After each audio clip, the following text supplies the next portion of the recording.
Assalamu alaikum, everyone. My name is Fawad Ahmed, and welcome to the podcast episode that we have just started, and hopefully many more to come for the benefit of our community at large. Today's episode is when loss visits, so it's a very difficult subject to have a conversation on. Most of us don't think about it until we have to. The phone rings, someone we love is gone, and suddenly we are being asked questions that we never thought would be ever asked of us. So today we are going to talk and walk through exactly what to do calmly, practically, so that when that day comes, you're ready. With me is my co-host. I'll let her introduce herself. I'm Fatima. I'm a recent graduate from Ottawa U, and I work in finance. Thank you, Fatma, for helping me with this. Rahil, would you like to introduce yourself? Yeah, my name is Rahil Rafiq. I've been in Ottawa for 26 years or so. I work as a release manager in Canaxis by day, and then all other hours I volunteer at Jami Omar Mosque as one of the volunteering funeral directors. So been doing that for the last, I don't know, probably 20 years on and off, but more permanently over the last, I think, 10 years. Yeah. Wow. Yeah. That's dedication and service to the community.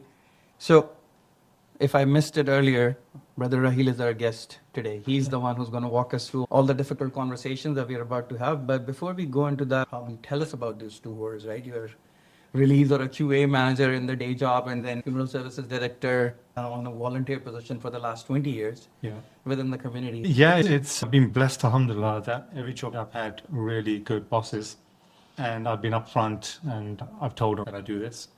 Also because I do volunteering at Jummah as well, so I have a couple hours off during lunchtime. And again, my managers know as well, and my directors, and a lot of people in the company now. And alhamdulillah, I'm blessed from that perspective that if I need to leave and go anytime during the day, that's what really helps in this role. Because when we talk about the cases, there are times where you have to leave during the day for different circumstances and have that flexibility. So I'm blessed with that. And also with the backing of the team at the mosque as well, right? And a couple of brothers who are always around to help as well. So it's not just me, it's a whole team. And we all work together to, alhamdulillah, make it successful at Jami. Yeah, I think that covers my next question, because I was about to ask you, what does your typical week look like? Like if you're on the job or when you get a call at 2 a.m. about an incident, what does that mean to you? Absolutely. The thing with this is there's nothing planned. There could be weeks where nothing happens. And then, for example, the last 2 months, I think we've had a good 8 or 10 all being different, from sisters, brothers, kids, stillbirths, and different locations around town, from Orleans to West End to, I think last week I was in Carlton Place, picking up from the hospital. And it could be any time during the day, night. You get calls at 1 o'clock in the morning, 3 o'clock in the morning, when we talk about picking up from homes, when people pass away at home. So, yeah, there is no pattern. It's just Allah's way, whoever's time is, and then that's it, time comes. It's a sad reality of life, but reality that we need to prepare for. Yeah. To be honest, most people my age would have never thought about any of this. So when you first started, what would you say is something that surprised you the most? Everything. Honestly, because you're dealing with a human being, right? You're not dealing with a cat or a goldfish or someone who's alive. It's just an eye-opening experience. And every case is different. You think you got everything, and you know everything now, but every time it's something. And the biggest shocker is seeing that body. When you're picking up, no life, no nothing. And it hits you. It's reality. That hits you that you're only here for a short time, right? And we should be thinking about the afterlife. And everyone's time comes at different times. Right? So you just don't know. Yeah, it's very eye-opening. It's true. Would you say, is there a moment from this work that, I guess that would kind of be it, but that changed how you live your own life? Absolutely. I think it's also helped me being more involved with the mosque and also the community as well, because you get to meet everyone and anyone, and from different backgrounds as well. And also my family, they're very supportive of this as well, because it's just 24/7. Yeah. And again, with the brothers who are assisting as well, and with them. Just sorry to interrupt, but you've been at it for 20 plus years. Is there a specific moment that you think that changed your own life? We don't need names, but is there a story there that you feel like that was something? I think the first time. Yeah. That changes you completely. Every time, same again, it always hits you, but it's that first time when you've seen the body. And It's the same with a lot of people. The first time, they've had a death in the family and they're coming for the ghusl, it's a big shock for them, right? Just seeing that still body, lifeless. And that's it. That was for me. And I think the other shock is when you're dealing with children. That's a heartbreak. Right? Yeah. That makes you appreciate, your own kids and family and everyone around. Yeah, they say that the smallest coffins are the heaviest. Yeah. It is tough. So I think let's move to the next segment of our conversation, right? So can you walk us through what happens in the first hour, like when a Muslim family in Ottawa loses a loved one? What's the very first call that they should make? Like, where do they go from there? Absolutely. They should call the mosque. And not necessarily Jami Omar, there are several mosques in Ottawa that deal with the funeral service. Obviously, the main mosque has been doing it since day one. We've got Bilal Masjid, got SNMC, Salam Mosque. So there's a few around town. That's the first point, of course, they should call. And then the person on the other end will walk the family through the process on what it entails, depending on what the case is. And then second call, where the funeral director will tell the family that it will be the cemetery. So the Ottawa Muslim Cemetery, actually both Pinecrest, Ottawa Muslim Cemetery, and probably others, they have 24-hour lines. So you can call them, and if someone gets back to you within a short period of time. And then those numbers from each appropriate mosque, whatever it is, would you say every Muslim family as of right now in Ottawa should have at least one of those saved in their phones? It should do, but they're also on the websites as well. Yeah. So even if you don't, then they're easily accessible. Yeah. Okay. So I think the takeaway is know which mosque you are going to. Yeah. Yeah. Regardless, like whether it's Isnashri, Bori, Smiley, you should know which community is being served by which mosque, and you should have the contact information of the mosque. Yeah. Visit their website if you don't have that yet. And also which cemetery. And which Yeah. cemetery. Yeah. Yeah. Okay. So when someone calls you in that moment, what's going through your mind? What do you need from the family on the other end at that time? So with Jami Omar, and I'm sure this is the same with every mosque, two things. One is the name of the deceased and location, if it's hospital, home, retirement home, and then we'll take it from there. We try to accommodate everything around the process so the family doesn't have to, because they're in panic mode and there's a lot of emotions, and you've got to be compassionate as well, right? So you've got to be patient because the families are very upset, some are hysterical, some are very confused, and you just got to be patient and walk them through everything. You mentioned families are in panic. What's something that they would do in that case that would probably slow the situation down even further? Yeah, it's a really good question. A few times what's happened is a family member will call Jami Omar, then another family member will call OMA, and then OMA have started their process, Jami Omar has started their process, and then only to find out, okay, there's multiple things going on here. And that causes confusion and slows things down. And then the mosques have to coordinate with each other and the family to figure out, okay, guys, who are you going with? And then wherever they decide, then the other mosque can okay, then back off, and then or as help if need be. Yeah, that's quite common. Okay. For the listeners who will watch this, when we post this, we will try and post all the resource information that we can in terms of websites, phone numbers of mosques that provide the services, and also the cemeteries that are providing these services. So now I think let's talk about what are the scenarios, right? I know this is again a difficult topic in terms of what happens. For the family, I feel that's the most impactful thing is that they're just dealing with somebody who has just passed away. Yeah. But we understand that there are like different scenarios and everything actually matters in the process, like where someone has passed away, etc. So from where the death happens perspective, what's the most common situation? A death at an Ottawa hospital. What does the family need to do and what does the mosque take care of? Absolutely. So there will be slight differences between all the mosques. At Jami, what we try to do is try to cover most of the process so the family doesn't have to. But it starts obviously with the phone call to the mosque, and then who's passed away, which hospital they passed away. And then from that, each funeral director in the mosque, they know who to contact in the hospital. So the hospital has a health records department. They're the ones who officially release the body and say, okay, it's ready to be picked up. So the funeral director will call the hospital and ask, is the body ready to be picked up? Because once the person passes away in the hospital, it takes a few hours for the body to get moved to the morgue, for the paperwork to get down to health records. And then they will give a call back to say, right, the body is ready to be picked up. So once that happens, then the funeral director will let the family know. They don't have to be present to get the body picked up. We'll also walk the family members through the process step by step.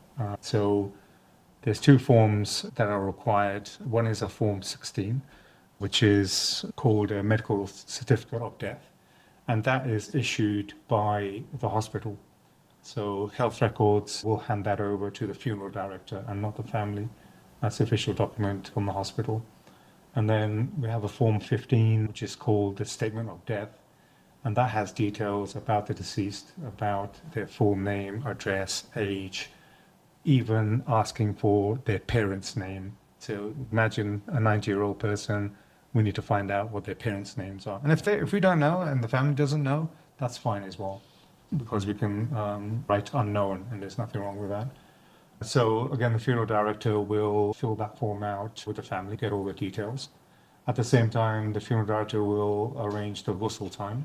Each mosque will have a volunteers team, whether it's for sisters or brothers, and they'll arrange a time, try to do it on the same day, but it depends when the body is released. We asked family members to participate, and we've seen a few times where family members are reluctant to participate because they're scared, in shock. But we always try to tell them, look, if it's your parents, they've taken care of you when you were kids, it's your duty to participate, right? If you can't, just be there, right? Yeah. And some family members don't have anyone who can participate, so we'll get additional volunteers to help. So the ghusl time is arranged. The body will be picked up by the funeral director, or Jami Omar will pick up the body. Jami Omar has its own transportation plan, bring it back to the mosque. There's a mortuary fridge in the mosque as well, so the body is stored there. And then the ghusl is done. At the same time, we ask the family to contact the cemetery as well, wherever they decided, Ottawa Muslim Cemetery or Pinecrest, which has Highland Park Cemetery in Clark, has a Muslim section there. Because the cemetery paperwork is separate and dealt separately. The mosque doesn't deal with the cemetery paperwork. And nowadays the cemeteries, everything's done through email, and it's pretty easy and quick. So that's arranged. So we try to get the janazah done the next day. So the ghusl is done, the cemetery arrangements are done by the family. The Form 15 is filled out by the funeral director, or Jami Omar, like I'll do it, or one of the brothers, with the family members. With the Form 15 and 16, that is then sent to Ottawa City Hall to get a burial permit. So we can't bury, or the cemetery can't bury until they get the burial permit. The city are pretty good, they're open 24 hours a day, so we'll get that within an hour. And then that's sent, the funeral director will forward that on to the cemetery. And then once that's done, got the janazah the next day. After the janazah, the Jami Omar will then transport the casket to the cemetery and do the burial at the cemetery. And then once that's done, a day or two later, then the mosque will issue temporary death certificates. We issue temporary death certificates because Service Ontario takes about 3 to 6 months to send an official death certificate. With the temporary ones, you can use them to give them to lawyers, to banks, and places like that. And that's pretty much the process anyway. Yeah, and just before we go to the next question by Fatima, like how much time does it take for Ottawa Hospital to, if somebody has passed away there, Yeah. with the contact, the funeral service director gets engaged, like how soon do they actually release the body? So it could be a few hours. Typically, I would say anywhere between 3 to 6 hours. Okay. Yeah, it won't take that long. And that's why we'll contact them before even going to the hospital to make sure it's ready, and then they can give us a call back if it's not. Okay. Yeah. Thanks. Yeah, I think you very comprehensively covered what happens when the death is at a hospital. Now imagine if it takes place at someone's home. Now there could be police involved, there could be paramedics. It catches people off guard a little bit. How does that change the process? Yeah, it's a good question. So with death at home and here in Ontario, and actually same as Quebec side, you have to call the police and paramedics. Yeah. They have to come to the home and assess what's happened. They will call the doctors to come out, or a coroner, depending on what time of day, if it's a known case or not. That's the biggest difference. And the thing with a death at home is the body has to be picked up pretty much straight away because there's no mortuary, no nothing. So With Jami Omar, we'll do that. Within 2 hours or so, we aim for to get there and pick up the body. Some mosques may not have transportation, but they'll arrange it. So it's all dependent mosque how they handle it. Okay. But paperwork, otherwise, like I explained before, after that is the same. There'll be a form 16 sent by the doctor or the coroner. So you mentioned like police and paramedics. Yeah. Does the family need to call 911? Yes. And then just one service, or? Yes, that's it. And then they'll take care of everything from there. And the police will actually stay there until the body is picked up. So the paramedics will come. If they have to, they'll try and resuscitate, or if they know it's palliative care at home, as an example, then the doctors will understand and they'll sign off the paperwork. Sometimes it could be suspicious deaths, in which case then the body is taken to the hospital for autopsy. Sorry, that's the word there. For an autopsy to be done. But that's been pretty rare, though. So in this particular scenario, the family needs to call 911 as well as the local mosque. So to That's right. get the funeral services engaged as well. What changes if it's a retirement home?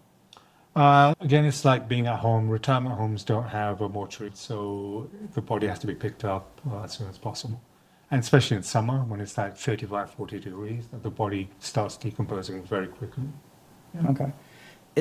How does this change? If it's at a retirement home, is it the retirement home administration that then contacts? Yeah, it could be them or the family. So they will contact the family probably. If That's right. So sometimes what happens, the family's there already and they'll call. Otherwise, they'll give their number to the administration staff. So when the time comes or a person passes, then they'll call as well. So it could be either or. Okay. But again, same process, call the mosque, location, name, and then the process kicks up from there. Okay, and then a lot of our community also lives in the Gatineau side. Does the process change there then?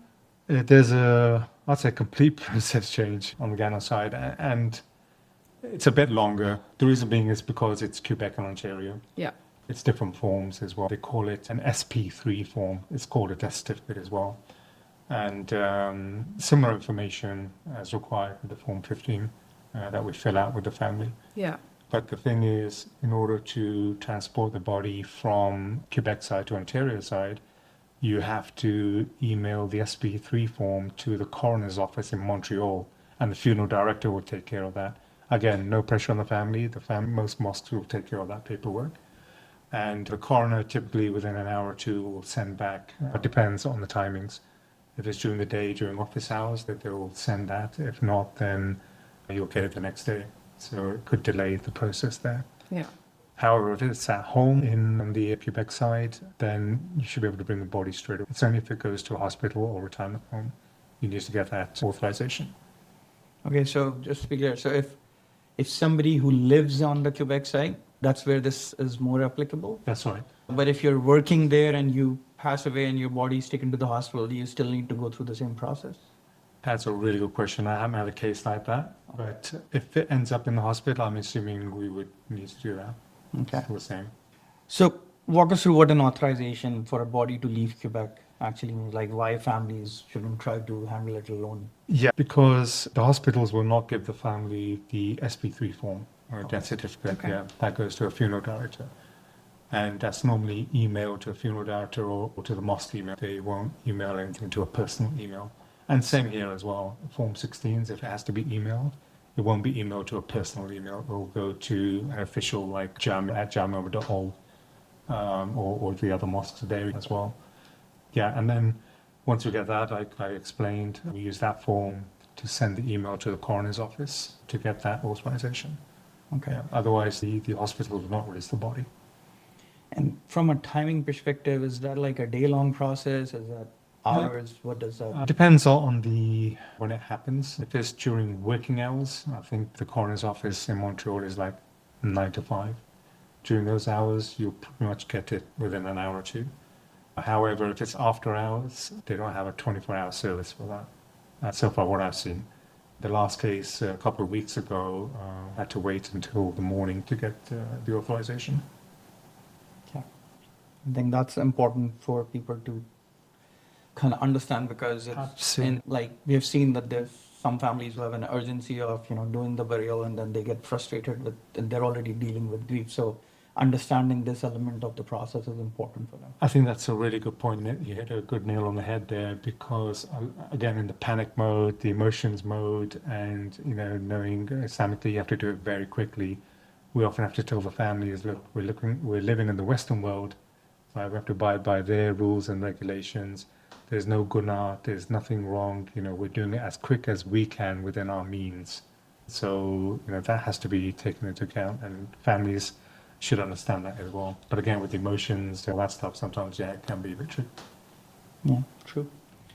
So coming to the forms again, like Form 15, 16, the warrant to bury, SP3. Yeah. Like it seems like a lot for a grieving family to handle, right? So which of these does the family fill out themselves? So Or the mosque? Yeah. So depending on the mosque, I think with Jami Omar, we will fill it out on behalf of the family. We will ask the family for the information. Normally, we'll text, this is what we're looking for, X, Y, and Z. We'll send a picture of the Form 15 and we'll ask for the info.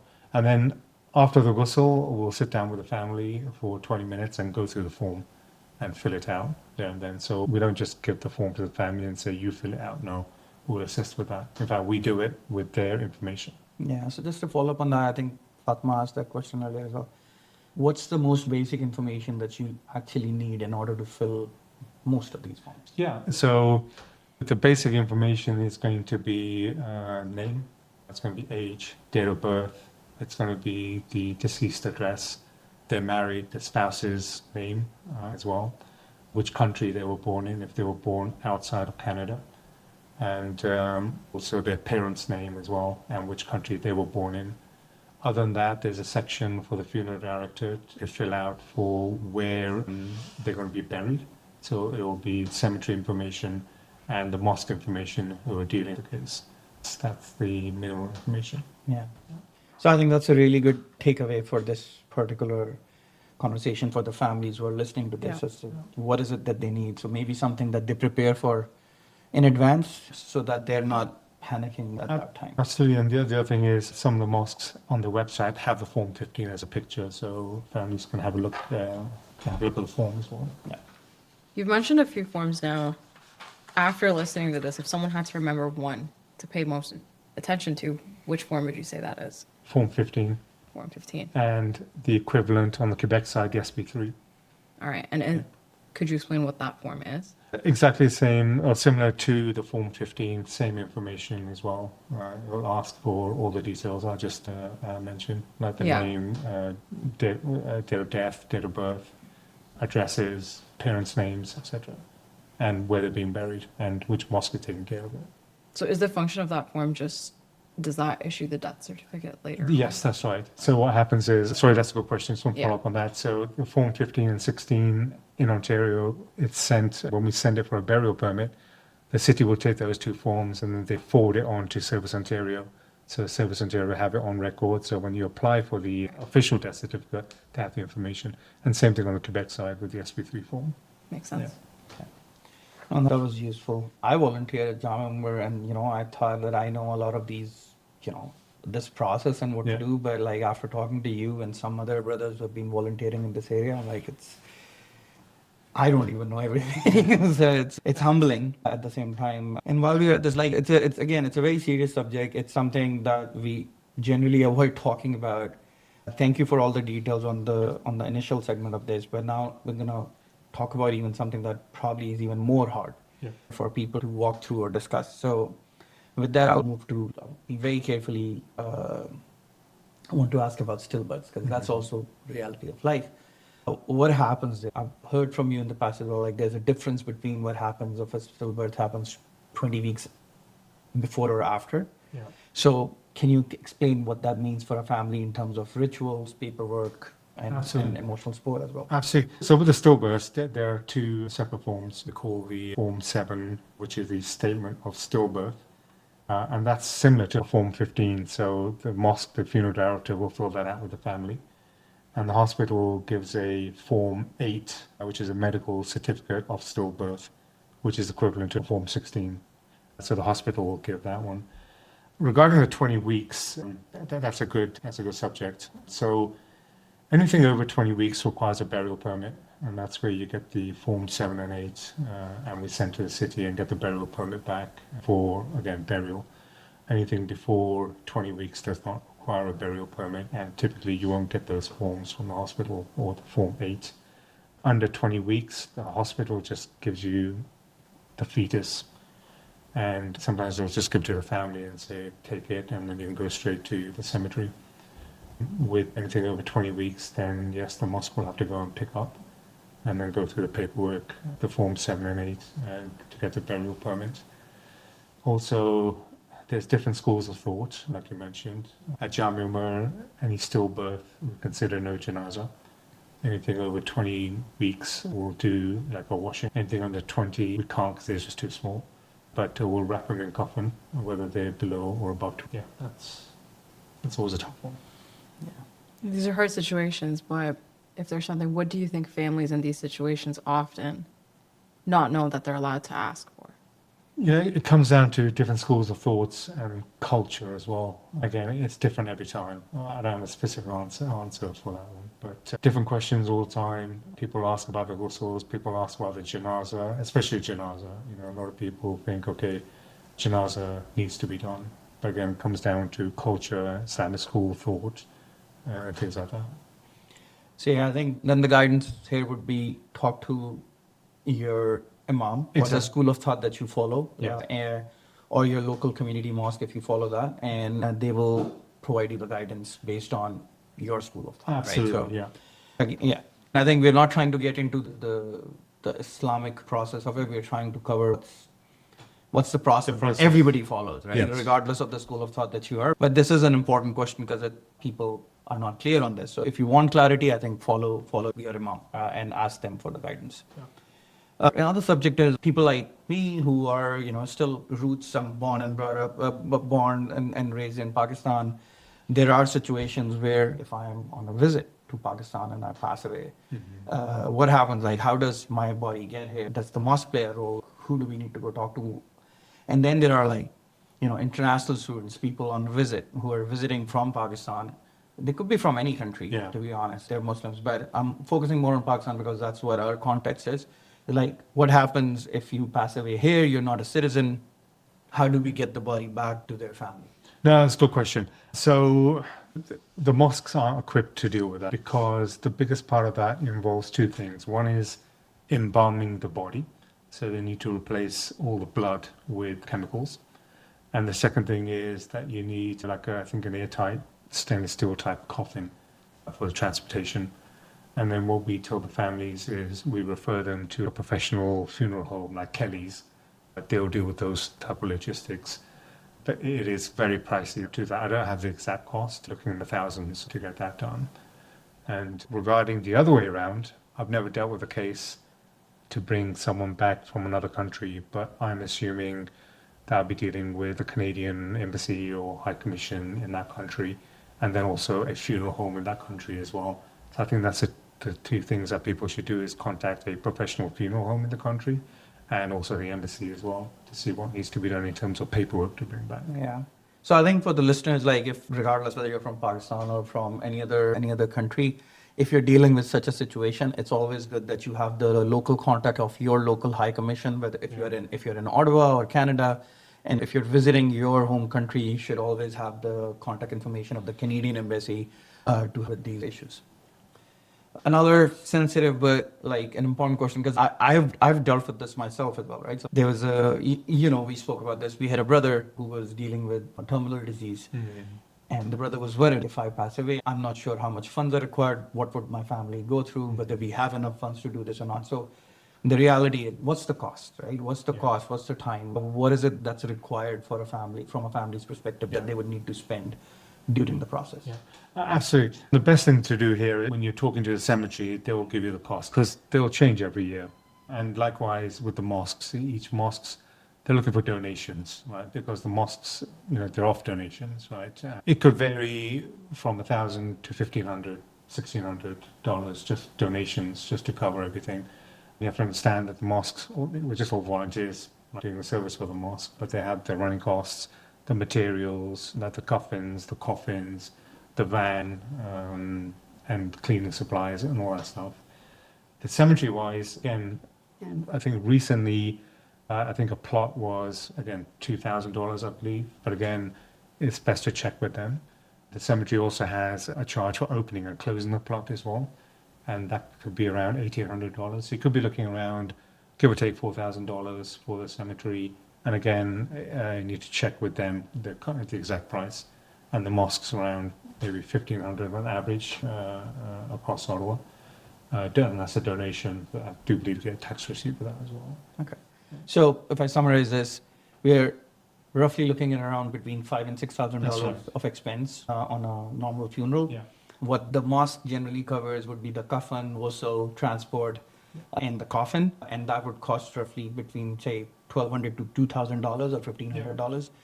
And then the cemetery cost is somewhere around the $4,000 mark. Yes. And again, I just want to reemphasize that for the mosque, it's a donation. Yeah. Yeah. So, On that note, though, I would like to make sure that the listeners are aware that there are a lot of support groups that are available, including there are services and support available in the local mosques as well. Whether it's, the ISAIC for the Snashi community, the Smiley community, the Bori community. Similarly, all the mosques that we have here, like Bilal Masjid, we have Jami Umar, KMA, SNMC. So there are committees who can support families who don't have the financial strength to bear this cost. Also, there are groups like the Bangladeshi community supports a group. We have CanPark that will raise funds for the local community if we are in that situation. If you're part of any of these WhatsApp groups or part of any of these community groups, you should feel free to reach out to their admins and ask for that support that you need. Last one, I think it's cases that nobody wants to think about. I think Fatma, you wanted to take that. Yeah. These are hard to talk about, so I don't necessarily want to take it, but because these are cases nobody wants to think about. And a body that's been in the water or found much later, how does our community handle dignity in those situations? that's a very tough one, and on a case-by-case basis. So it's not just you have drowning, you have bodies who've been out and haven't been found for a couple of weeks. You have bodies that are burnt. You could have wounded or, really bad shaped bodies. At the end of the day, it's respecting the body and causing the less harm to the body. And some of these cases, you can't do anything. And you have to explain to the family that ghusl will be difficult because it's going to do more harm to the body. And again, it will be run by the imam for confirmation, right, to make sure it's the right call as well. But in those circumstances, what we'll do is we'll just wrap the body in coffin and put it in the coffin, or do tamayum, just a ghusl type thing. But again, it's on a case-by-case basis on how bad the body is. Okay. On that one, I just wanted to ask you, curious, does the city or the city of Ottawa in this particular scenario we're talking about, do they have a process there that if, for example, if they find somebody who has passed away, let's say in their home and nobody found out for 2 weeks, or, if there's somebody accidental death, if they see an ID on them, like, is there a process that they would know that we should contact the mosque if there is nobody else independent of this particular person? That's a really good question. I've never had the opportunity to deal in that kind of case, so I'm not 100% sure. I've never inquired because I've just never come across it. I'm assuming that it would be. The main mosque has been here the longest. Everyone knows the main mosque on Scott Street, and I wouldn't be surprised if the city would call them first. But again, I'm not sure. Okay. I think it's something that we should probably cover and see if we can put in the resources list that we have. Yeah. I'll look into that as well. Yeah. So in the next segment, the burial has happened. The cost is done. The family is still in the grieving process. Janaza is over. But what still needs to happen in the days and weeks after? So in the days, weeks after, a couple of days after, that's where the temporary death certificates will be available and will need to be picked up by the family, and then that can be used for whatever legal purposes. Second thing is to go to Service Ontario and apply for the official death certificate, and that can be done online as well. Like I mentioned before, it takes a couple of months for that to come from Service Ontario. They're the two main things that need to be. Everything else is now complete, right? Janaza is done, burial is done, and that's it. Okay, and then the official death certificate from Service Ontario, you said it can take a long time. What do families need it for in the meantime, and what can they do with the temporary one Yeah. while it gets issued? Yeah, that's a good question. I think it'll be used in most scenarios. The common ones that I'm aware of is like for banks, for lawyers, if there's anything to complete.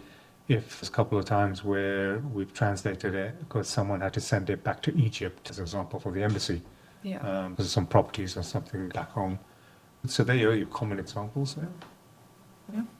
Okay, so I think we covered the cost element, most of it, right? I think for the listener, it's very important to support your local mosque in terms of donation. Yeah. There are a lot of programs that the mosques are running, which are local to our community. So as my generation of expats, we still do a lot of contributions back home as well, but there's a lot of community that is going through a lot of challenging times within our neighborhoods, right? So, and the mosque runs a lot of programs, including zakat programs, funeral services programs, and other charity work that the mosques are taking care of. So, I think the message in this is make sure that you're supporting your local mosque, right? It's who are supporting the local community, and your funds are at best use to support who's immediately close to you versus everybody else, right? So, Absolutely. Can I just add to that as well? Is youngsters get involved in the mosque more, especially for the funeral services. I'm old, so I don't know how long I'm going to be around, but there should be a succession plan in place. And we're always looking for youngsters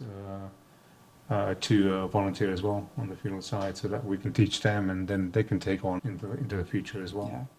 For Jami Omar, I volunteer for myself. Brother Rahil is here as well. If any of the younger listeners of this podcast, they want to connect and they want to know what's the process, how do they become volunteers, contact us. We will direct you how to do this in Jami Omar. Also, we can direct you to other masajid as well and how you get part of this process as well. Okay, my next question is, the burial is done, the janazah is done, all the paperwork processes are done. The family's still grieving. What about that grief? Is there support after the ritual ends, or does our community generally go a little bit silent? Our community, and I think Muslims in general, are very supportive, and for the long term. You will see this as just a simple example. When my mother and my father, when they passed away, when we used to go to the hospital, when they were in the hospital, there'd be 4 or 5 of us there every day, 24 hours a day, someone staying with the night, someone during the day. And that's the Muslims. And you'll see that now as well. Every time you go, you have a large crowd, right? You have family members, you have friends. And even afterwards, there's family, friends, community, everyone supporting them. And like I mentioned earlier, people are bringing food around for the next couple of weeks. People are popping around to make sure the family is good, right? I think, alhamdulillah, we're blessed from that perspective that even if a person has no family here, there's people here to check up on. Right, and then also obviously you've got the mosques, you've got the imams, and volunteers, who will go out and visit as well. Yeah.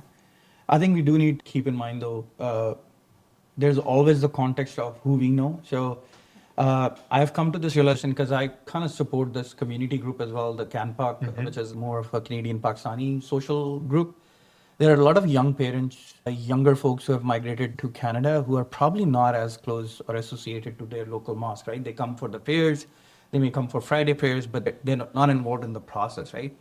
And they also don't have the same level of social connectivity in terms of these kind of serious life-changing events with the community because they're extremely busy, right? The first 5 years I was here with young kids, me and my wife were just trying to make ends meet, make sure that we somehow get through this. I would say for the immigrants and for the people who have been here much longer, always look to your left and right. I was so touched with this story. I do donation calls after Friday prayers, and one of the brothers, he came. He recognized me from another group, and he said, I had an episode. I had a bypass 6 months ago. And I realized that me and my family don't know what to do if something like this happens to me. I think that one of the triggers that why we are doing this podcast is stories like that. Like, okay, why did this happen? Even this gentleman had been in Canada for 8-10 years.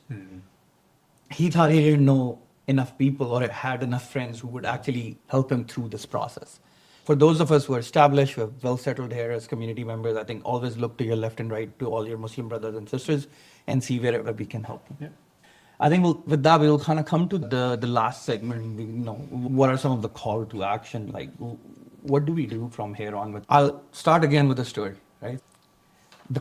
And then I'll lead into that question. I had a conversation with my kids. I'm always looked at with, okay, here he goes again. But I have had this conversation with both my sons, my daughter, with my wife present. I'm never appreciated for this, but I think it's an important conversation, right?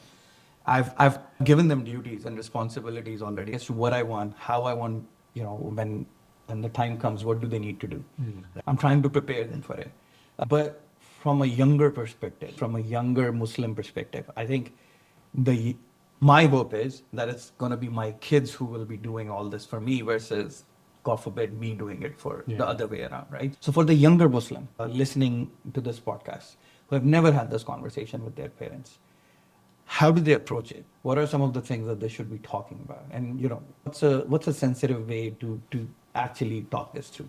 Oh, that's a really good question because I haven't done it. Yeah. All right, and I haven't had the discussion. The process is very simple. Everything's highlighted on various mosque sites, and Islamically, the procedure is very simple as well. I think it's just direct. Islam has always been a simple religion, right? For all that, people make it complicated. But the steps for this are very straightforward and simple.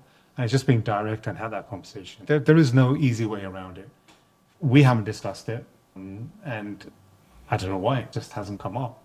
And you'll find a lot of families are in that situation. The time when they discuss it is too late because it's happened, and they're learning the hard way. So, be direct, be upfront, and have that conversation now. Yeah. There is no easy way. Yeah, I think one of the objectives of doing this podcast is maybe it helps trigger some of these conversations, also for everybody to know what the process is. So we're doing this on behalf of the community, to be honest, right? But one thing I would say that we haven't discussed, could be an entire different podcast on its own as well, is for everybody listening. We know culturally, religiously, biologically, everything needs to come to an end. Our lives will end. We should prepare for it. We should prepare for the afterlife, but we should also prepare to make it easy for our survivors and people who we are going to leave behind. So making a will, making sure that things are ready for people who are going to deal with this afterwards is very important. So I think that's another takeaway, that look into the process. It's not that difficult. You can do your own will. You don't need a lawyer. You just need two people who can sign your will and keep it there. But look into that. Make sure that you have that ready. I think this is a question for both of you, but to avoid that time where it's too late and now you only learn from the experience you're having, is what are 3 things or some of the things that every family should do today before they need to do it at some point? Yeah, that's a good question. The 3 things I have in mind is obviously know the process. We've talked about the process here today. And like I mentioned, a lot of the websites, the mosque websites have the steps. And literally like on Jami Omar, there's 14 steps. It's really straightforward in black and white. Second thing is know the ghusl process. Again, very simple. People think it's complicated. It's not. So, be prepared for that as well. And if you're not sure, ask. Ask the funeral directors, ask the imams, they'll walk you through. You don't have to participate. You can just ask, and it takes literally 2 minutes to explain. So when we do the ghusl, before we start, we'll tell the steps, this is what it is. And it's pretty straightforward. And thirdly, I think look into your cemeteries. People do buy plots in advance, right? I think they're the 3 things. Yeah. I think what I'll add is that also nominate a decision maker for the process within your Good family, point. right? There are a lot of things that are very tough. I know this by experience. My mother had a stroke when I was traveling to Canada, and she was on the ventilator, right? And I have 4 older siblings than me who were all very responsible. But me and my family used to live with the parents, right? So they waited for me to come back, and I was the appointed decision maker on when to switch off the vent. And everybody was following my lead in terms of the burial process, where is what going to happen, etc. It's extremely difficult for the person who's probably nominated to be the decision maker, but it makes it easy for the rest of the family as to they don't have to think about everything that's going through. So Absolutely. look at your family, see who has the most tough nerves to deal with these situations, and nominate them as your decision maker. Yeah. I think there's another piece of at large. I think you mentioned this earlier. We live in the Western world. Our community is larger than just the Muslim community now, right? We have neighbors, we have friends, we have co-workers. As somebody who's not Muslim, but are part of our social fabric and our social community, that we, whether they're co-workers, neighbors, or friends, what's the one thing you wish they knew about how to support a Muslim family while in mourning? Oh, that's a really good question. I'd turn that around the other way. I'd say who I've dealt with and what I've seen is they know how to deal. They will come to the mosque with respect. They'll come to the janazah and stand at the back, right? And we've had families who've been mixed race. They've come for the ghusl, and actually they've learned more from us because everything is very simple, straightforward, and respectful. What they like is everything's respectful. So I don't think, I think they're prepared already, to be honest. Okay. I think a final question for you is, you do a tough job. What gives you hope in this work? What gives me? That's a really tough question. For me, it's knowing I can help others. I'm learning every time. Every time is different. But I feel the more I can help others in this role, because it is so tough, I think that's, I don't know if you want to call it hope or, I don't know what to call it actually. But as long as I can do this, and I want to do it as long as I can, because I've seen how emotional and how tough it is for families. But I don't know if that's answered it or not, but yeah, sorry. Yeah. This is tough. No, I think it does. What you are doing gives a lot of people hope. It's probably one of the most difficult life event in anyone's life, and from a family perspective. And knowing that there are people like yourself who have been at it selflessly for the last 20 plus years and still going gives the community a lot of hope that we have good people among us who will support us through something very personal. Absolutely. So we thank you for that. Thank you for everything that you do. And I know it takes a village, to do all this. So it's not just you as a team. There are a lot of people, Absolutely. masajid, their imams, their patrons, board of directors. It's not one person, but it's the whole group of people. But today you're representing them, so we would like to thank you. I just want to make that clear. It's not just me, it's a full team. They're amazing brothers, absolutely amazing. Without that, it would be really hard. But thank you for this opportunity as well. No, it's a pleasure that you came. I think we covered a lot of stuff. Hopefully, when we post this, if we have more questions, we will, follow up on that and we'll try and answer those. I'd like to thank my daughter here, Fatima, to come and deal with this difficult subject and ask all the relevant questions. For the audience, I think if this episode helps even one family feeling less alone in their hardest time, I think we have done and we have served the purpose of doing this. Important conversations to have within the family. If you're a parent brave enough to have this conversation with your kids, let's try and initiate that and get that done.